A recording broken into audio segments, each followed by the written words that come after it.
ঈশানী কথাগুলো বলে ডান দিকে হেঁটে যেতে শুরু করলো। রিক্কিও চুপচাপ যেতে লাগলো। ওইদিকে লিওয়ানের বাইরে অপেক্ষা করছে তার জন্য। তাই যা করার জলদি করে এখান থেকে যেতে হবে।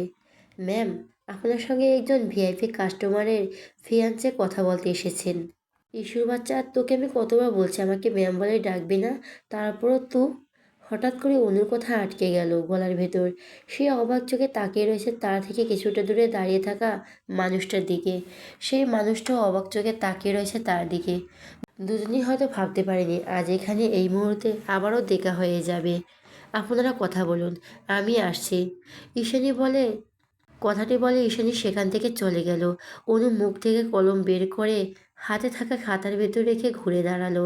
সে ভাবতেও পারেনি তার না হওয়া প্রিয় মানুষটিকে আবারও দেখতে পাবে।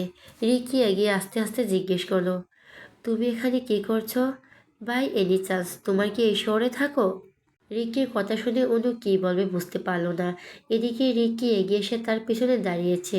তার শরীর থেকে পুরুষলিয়া করা পারফিউমের সুঘ্রাণ অনুর নাকে এসে বারবার ঠেকছে। সে নিজেকে সামলে নিয়ে ধীরে কণ্ঠে বলল, আমি এখানে জব করি। আপনি কেন এসেছেন এখানে? পেমেন্ট করতে অ্যান্ড অর্ডার করা ড্রেসগুলো। চিন্তা করবেন না, আমরা অলরেডি কাজ শুরু করে দিয়েছি। বিয়ের আগে সব কিছু পেয়ে যাবেন। আর আপনাকে কোনো পেমেন্ট করতে হবে না। ধরে নিন আপনার বিয়েতে দেওয়া আমার পক্ষ থেকে ছোট্ট উপহার। রিকির কথা শেষ না হতে অনুর কথাটি বলে উঠল। সেটা শুনে রিকি গম্ভীর কণ্ঠে বলে উঠল, এখানে এক্স ওয়াইফের থেকে গিফট নিতে আসেনি, বরং সব অর্ডার ক্যান্সেল করতে এসেছি। অনু অবাক হয়ে পিছনে ঘুরে রিকির দিকে তাকিয়ে বলল, বাট হোয়াইট, আমাদের করা ড্রেসগুলো পছন্দ হয়নি? রিকি ঘাড় কাত করে তাকিয়ে থেকে অনুর অপাতমস্তক পর্যবেক্ষণ করতে করতে বলে উঠল, সো বিউটিফুল, তাহলে ক্যান্সেল করবেন কেন? অনুর কথা শুনে রিকি বাঁকা হেসে বলল, আমার চোখে যা সুন্দর সেটাকে অলরেডি বুকিং করে দিয়েছি, এখন শুধু কাছে পাওয়া বাকি। মানে? রিকির এমন হেয়ালি মার্কা কথা শুনে কিছুই বুঝতে পারল না অনু। রিকি সোজা হয়ে দাঁড়িয়ে মাথা দাঁড়িয়ে বলল, নাথিং। তুমি তানিয়া সুলতানার সব অর্ডার ক্যান্সেল করে দাও। বাদ বাকি তোমার বছরের যা লোকসান হয়েছে সেটার হিসাব বলো, পেমেন্ট করে দিচ্ছি। অনুর ভীষণ রাগ হলো। সে খাতাটি শব্দ করে পাশে টেবিলের উপর রেখে দাঁতের দাঁত চেপে বলল, টাকার গরম অন্য কোথাও গিয়ে দেখাবেন মিস্টার মির্জা। এখানে আপনার টাকার গরম চলবে না। অ্যান্ড সব অর্ডার ক্যান্সেল করা হলো। আপনাদের মতো ফালতু লোকজনের কাছে আমরাও ড্রেস দিতে ইচ্ছুক নই। এখন যেতে পারেন, ধন্যবাদ। আমার মেয়ে কোথায়? অনু রাগ দেখে রিককে শান্ত গলায় বলল। সেটা শুনে অনু কাট গলায় বলল, যেখানে থাকা দরকার সেখানে রয়েছে। আর আপনারা এখন এসব না ভেবে বরং নিজের হবু বউয়ের কথা ভাবুন। বলে অনু সেখান থেকে চলে যেতে দিলেই রিক্কি তার হাতের বাহু চেপে ধরে দেওয়ালের সঙ্গে ঠেসে ধরল। এতে অনু ভড়কে গেল। সে বিচলিত কণ্ঠে বলল, সব কি করছেন? কেউ দেখে ফেলে ভুল বুঝবে, ছাড়ো না আমায়। রিক্কি তাকে ছাড়ল না, উল্টো আরও শক্ত করে চেপে ধরে হিসিয়ে বলল, আমার মেয়ে কোথায়? নিক্কি এখানেই রয়েছে। অনু রিক্কির রক্তিম চোখের দিকে তাকিয়ে থেকে কথাটি বলে। সেটা শুনে রিক্কি কিছুক্ষণ চুপ থেকে বলো, এখন থেকে আমার মেয়ে আমার কাছেই থাকবে। অনু আঁতকে উঠে বলো, আমি ওকে ছাড়া কিছুতেই থাকতে পারবো না। এটি শুনে রিক্কি বাঁকা হেসে অনুর চোখে চোখ রেখে হাক্কি সরে বলল, তুমি চাইলে মেয়ের সাথে তোমাকেও দিতে পারি, এতে আমার কোনো আপত্তি নেই। তোমাকে না হয় এই লর্ড রডরিকিট আবারও বিয়ে করে নিবে। চট্টগ্রাম শহরের একটা নামকরা লিও স্টোরের সামনে বিরক্তিকর ভঙ্গিতে নিজ গাড়ির সঙ্গে হেলান দিয়ে দাঁড়িয়ে রয়েছে লিওয়ান। সে আজ এতটা ডিস্টার্ব যে তার কাছে এই মুহূর্তে সব কিছু অসহ্য লাগছে। ইচ্ছে করছে স্টোরের ভেতর থেকে রিকিকে টেনে নিয়ে এসে ওর ভরা জনসম্মুখের মাঝেই উত্তম দিতে। সার বেড়ার জন্য এত রাতে এভাবে বাইরে দাঁড়িয়ে থেকে মশার চুমো খেতে হচ্ছে। সেই ঘন্টাখানেক আগে গিয়েছে ভেতরে, এখন 11:30 বাজতে চলল। অথচ রিক্কি মহারাজের টিকিটাও পর্যন্ত দেখা মিলল না। লিওন মনে মনে একটা ভয়ঙ্কর গালি দিয়ে মাথার চুলগুলো পেছনে ঠেলতে ঠেলতে পাশের চায়ের দোকানে গিয়ে বসলো। স্টোরের ভেতর অতিরিক্ত মেয়েগুলো থাকার ফলে সে যেতে চাইছে না। তার উপর আজ তারা গার্ডও নিয়ে বের হয়নি। কথা ছিল 10 মিনিটের ভেতরে সব কাজ শেষ করে তারা দুজন হাসপাতালের দিকে ঘুরে হোটেলে ফিরে যাবে, কারণ লং জার্নি করার ফলে তাদের শরীরটা একটু ক্লান্ত। লিওন ভেবেছিল হোটেলে ফিরে একটা লম্বা ঘুম দেবে, কিন্তু সেটা আর হয়ে উঠল না। ভাইজান, চা দিমু?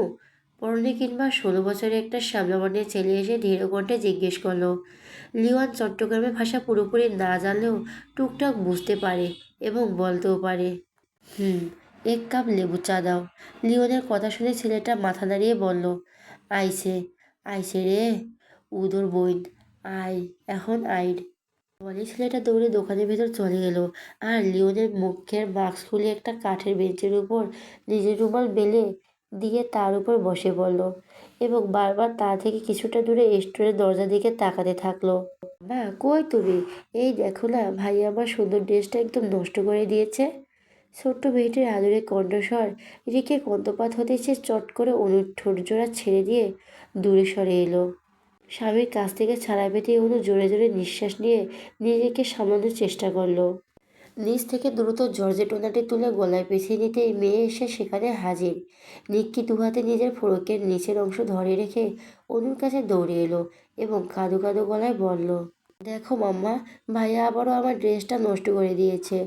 অনু হাঁটু ভেঙে মেয়ের সামনে বসে তাকিয়ে দেখলো পুরো ড্রেসের সামনের অংশে কেকের ক্রিম মাখানো রয়েছে। এটা দেখে সে ফোঁস করে নিঃশ্বাস ফেলে মেয়ের দুগালে হাত রেখে দৃঢ় কণ্ঠে বলল, কাঁদে না আম্মু, আমি এর চেয়েও সুন্দর করে দেখে একটা ড্রেস বানিয়ে দিব, ঠিক আছে? নীলকে নাক টেনে মাথা নাড়িয়ে সম্মতি দিল। এটা দেখে অনু মুচকি এসে মেয়ের কপালে ঠোঁট ছুঁয়ে দিয়ে বলল, এই তো আমার সোনা, গুড গার্ল। নিককেও হেসে মায়ের গালে চুমু দিয়ে পাশে ঘুরতেই ভুরু কুঁচকে গেল রিক্কিকে দেখে। সে এগিয়ে এসে কোমরে দুহাত রেখে মাথা উঁচু করে বলল, এই আপনি কে? আর এখানে কি করছেন? উফ, আপনি তো তাল গাছের চেয়েও লম্বা। আপনার দিকে তাকাতে আমার কষ্ট হচ্ছে তো। এই প্রথম নিজের মেয়ের কথা শুনে রিক্কি ঠোঁট কামড়ে হাসলো। সে চট করে নিক্কিকে কোলে তুলে নিয়ে বলল, এখন আর কষ্ট হবে না মাই বেবি। হঠাৎ করে কোলে নেওয়ার ফলে বাচ্চা মেয়েটি ভড়কে যায়। সে তড়িঘড়ি করে রিক্কির গলা জড়িয়ে ধরে এবং ঘোলাটে চোখ দুটো বড় বড় করে তাকিয়ে থাকে। রিক্কি একদৃষ্টিতে মেয়ের আদুরে মুখখানার দিকে তাকিয়ে থেকে পুরো চেহারা ভালোবাসা পরে সেঁকে দিল। ছোট্ট মেয়েটি কী হলো কে জানে, সেও একদৃষ্টিতে রিক্কির ফর্সা চেহারার দিকে তাকিয়ে রইল। তার কেন জানি মনে হচ্ছে সেই লোকটাকে দেখছে, কিন্তু কোথায় দেখছে মনে করতে পারছে না। হঠাৎই নিজ্ঞের কিছু একটা মনে হতেই তার চোখ জোড়া চিকচিক করে উঠল। সে অস্পষ্ট স্বরে বলে উঠল, নিজের সন্তানের মুখে অনাকাঙ্ক্ষিতভাবে পাপা ডাকটা শুনে রিক্কি চমকে উঠল। সে অবাক চোখে অনুর দিকে তাকালো। তার চোখের ভাষা বুঝতে পেরে অনু মাথা নিচু করে ধীর কণ্ঠে বলল, নিজ্ঞে আমাকে চেনে? জন্মের পর থেকে ও জানে আপনি ওর পিতা। আপনার কোনো ছবি ছিল না আমার কাছে, কিন্তু আপনি তো পুরোটাই আমার অস্তিত্ব জুড়ে ছিলেন। স্বয়ং আপনাকে দিতে না পারলেও আমারটা পেটে রেখে মেয়েকে দিয়েছি। ওটা দেখে এত বছর বড় হয়েছে, তাই হয়তো আজ চিনতে পেরেছে আপনি ওর পাপা। আর এই অনুষ্ঠানে আপনাকেও দেখেনি। যদি দেখতো তাহলে হয়তো তখনই আপনার কাছে ছুটে যেত। অনুর কথা শুনে রিক্কি আরেক দফা চমকে উঠল। এদিকে রিক্কি এত বছর পর নিজের পিতাকে কাছে পেয়ে ঠোঁট ভেঙে কেঁদে উঠল। মেয়েকে কাঁদতে দেখে রিক্কির বুকটা মোচড় দিয়ে উঠল। সে মেয়েকে জড়িয়ে ধরল। রিক্কি তার পাপার গলা শক্ত করে জড়িয়ে ধরে ঘাড়ে মুখ গুজে কাঁদতে থাকলো এবং বলল, পাপা, তুমি কোথায় ছিলে বলো তো? আমার কথা কি একটুও মনে হয়নি তোমার? আমি কি খুব পচা মেয়ে, তাই দূরে ছিলে আমার থেকে? মেয়ের কান্নারত কণ্ঠে বলা কথাগুলো শুনে রিক্কির চোখ দুটো ছলছল করে উঠল। সে কোনো মতে নিজের কান্নাকে দমিয়ে রেখে মেয়েকে আদর করতে করতে বলল, সরি, আমি খুব সরি আমার জান। এই তোমার পাপা আর কখনো তোমার থেকে দূরে যাবে না, কখনো যাবে না। যেতে চাইলেও আমি আর যেতে দিব না তোমায়। দরকার হলে মাম্মা আর আমি মিলে বেঁধে রাখবো তোমার পাপা। বাবা মেয়ের এই সুন্দর মুহূর্তটা দেখে অনুর ঠোঁটে করে তৃপ্তির হাসি ফুটে উঠল। সে তো এত বছর ধরে এই সুখের মুহূর্তটা দেখার জন্য তৃষ্ণার্ত ছিল। সে যেটার আশায় ছেড়ে দিয়েছিল এক সময়, আর সেটা পেয়ে মনটা হালকা হালকা লাগছে। এই সুখের মাঝেও কেন জানি অনুর কিছু একটা ফাঁকা ফাঁকা লাগছে। বারবার ওই এঙ্গেজমেন্টের দৃশ্যটা চোখের সামনে ভেসেও আসছে। তাহলে কি সে নিজের ভালোবাসা মানুষটিকে পেয়ে আবার হারিয়ে ফেলবে? তার মতো আর নিষ্পাপ মেয়েকেও কি তার পাপাকে হারিয়ে ফেলবে? এসব ভেবে নিমেষে অনুর মনটা বিষাদে ভরে গেল। হাসিমাখা মুখটায় আধার নেমে এলো। সে ওখান থেকে চলে যেতে চাইলে রিক্কি পেছন থেকে হাত টেনে ধরলো। অনুর শান্ত শান্ত চোখে পিছনে ফিরে তাকায়।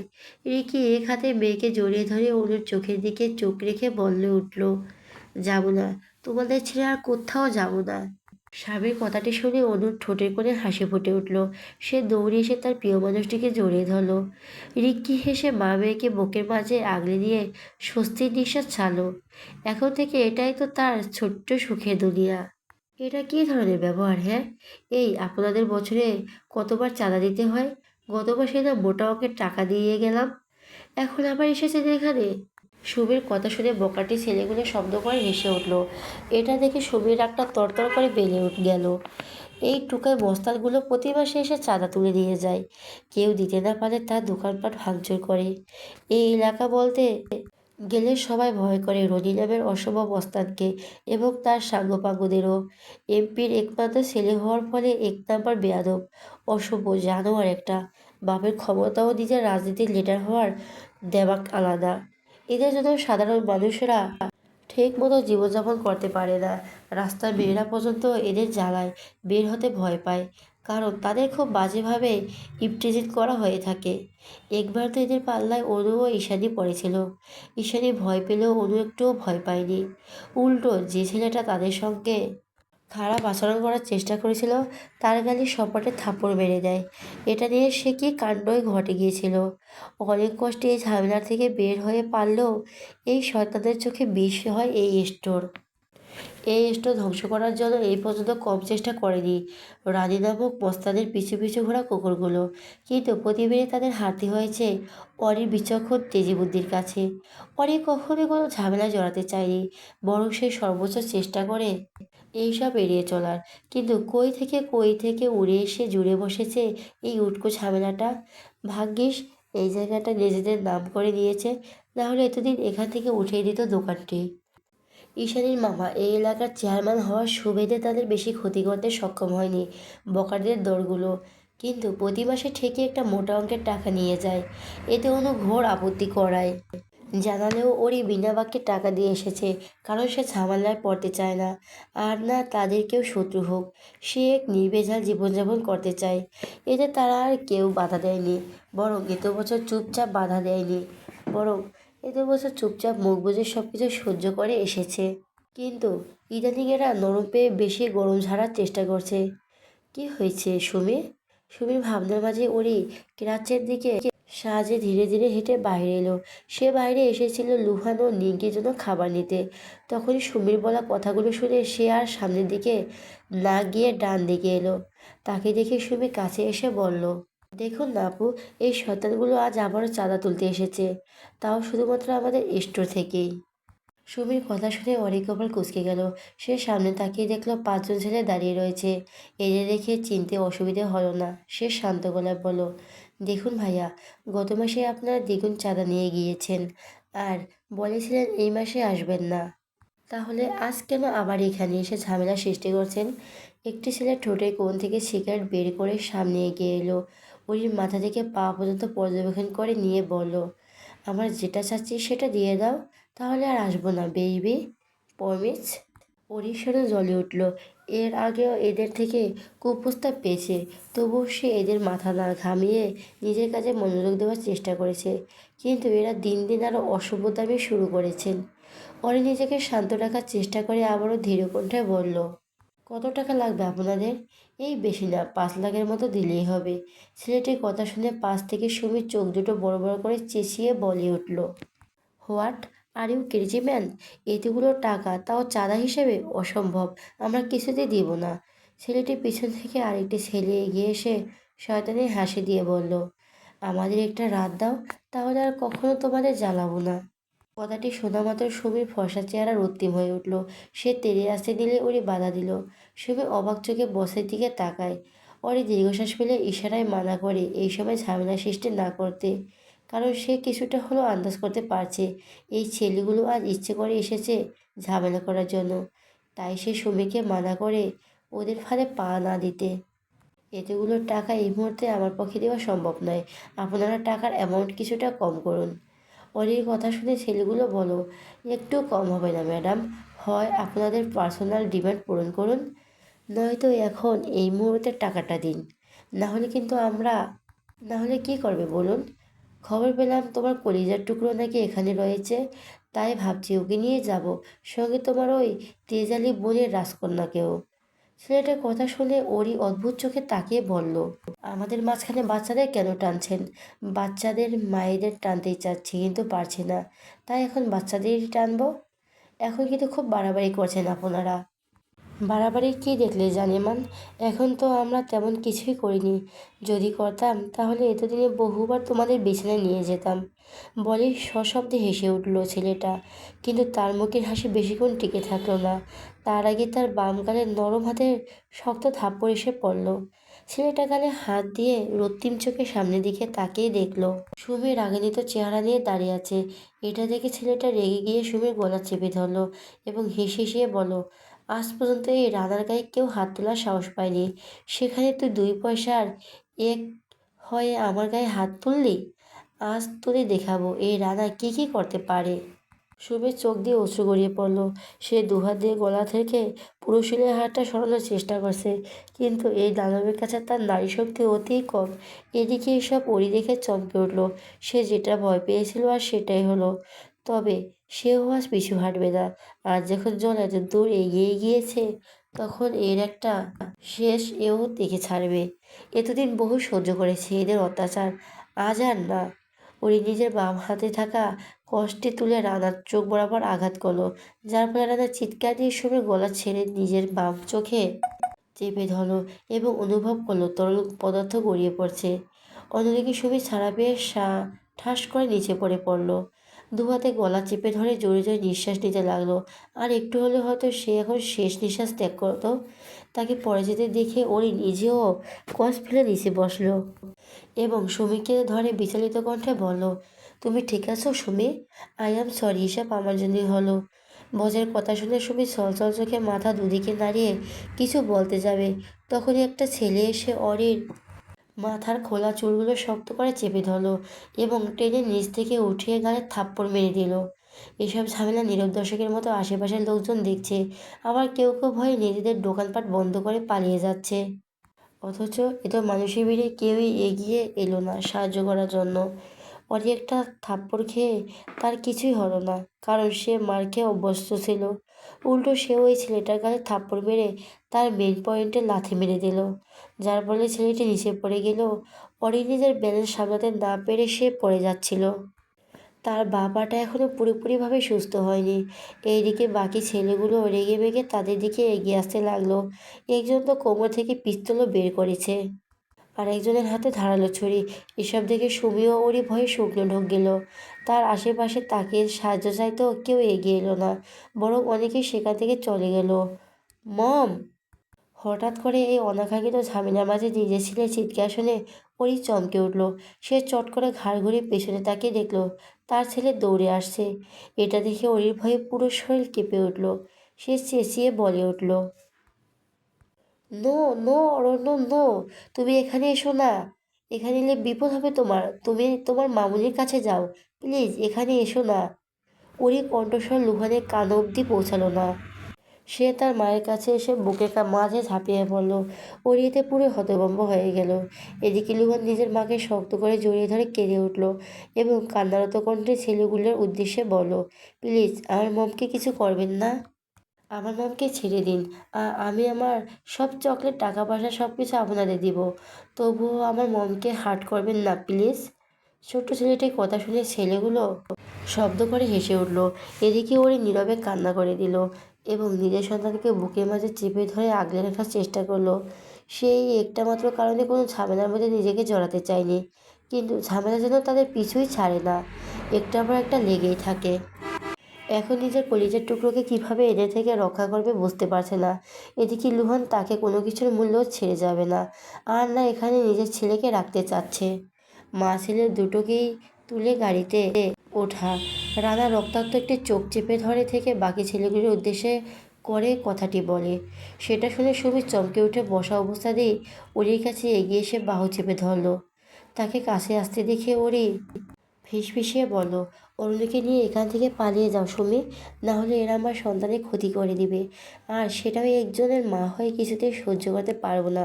তাই বলছি, ওকে নিয়ে পালিয়ে যাও তুমি। মায়ের কথা শুনে ছোট্ট ছেলেটা আরও আষ্টেপৃষ্টে জড়িয়ে ধরলো এবং সেও ফিসফিস করে বলল, তোমার ছেড়ে কিছুতেই যাবো না মম, কিছুতেই না। ছেলের কথা শুনে ওরই বুকটা ফেটে যাচ্ছে, না চাইতেও এখন নিজেতে বড্ড অসহায় লাগছে। নিজের আঘাত সহ্য করার ক্ষমতা থাকলেও ছেলের কষ্ট সহ্য করার মতো ক্ষমতা তার নেই। এমনিতে তার ছেলেটা অসুস্থ, এটা নিয়ে সে অর্ধেকই মরে গিয়েও বেঁচে আছে। বুকের মাঝে পাথর চেপে রেখে নিজেকে স্বাভাবিক রাখার চেষ্টা করে গেছে, কারণ একজন মায়ের বিশ্বাস তার ছেলেটা একদিন না একদিন সুস্থ হয়ে উঠবে। শুধু আর কটা মাসের অপেক্ষা, তারপর আর আদরের টুকরোটা একদম পুরোপুরিভাবে সুস্থ হয়ে যাবে। দুজন ছেলে এগিয়ে এসে একজন সুমির মাথার চুল খামচে ধরে টেনে তুলল, অন্যজন একইভাবে অরেকে টেনে তুলল।